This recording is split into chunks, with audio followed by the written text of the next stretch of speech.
Oh, may typo pala dito.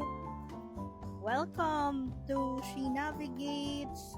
Meron akong konting preview. So, ano ba ang nangyayari behind the scenes during the Spit shows? So, as part of the production team, ito yung ginagawa namin.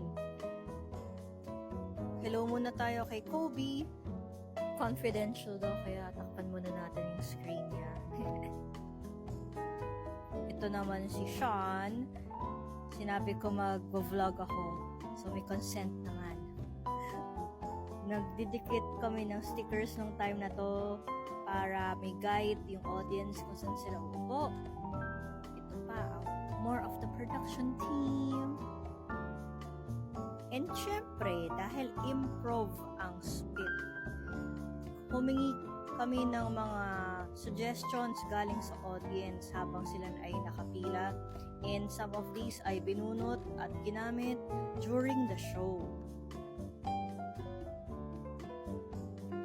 Bago mag-open house, mag 0.5 selfie muna tayo. Chik, chik, chik. Break time muna. Party-party sa likod habang kumakain ng donuts merienda. More food. So, masarap kumain. At ito yung audience. Wala pa yung audience. Ayan, meron ng audience. Maikli lang yung behind the scenes ko kasi mahirap ang video habang nagtatrabaho. Hope you had fun. Let me know kung gusto niyo pa ng other behind the scenes.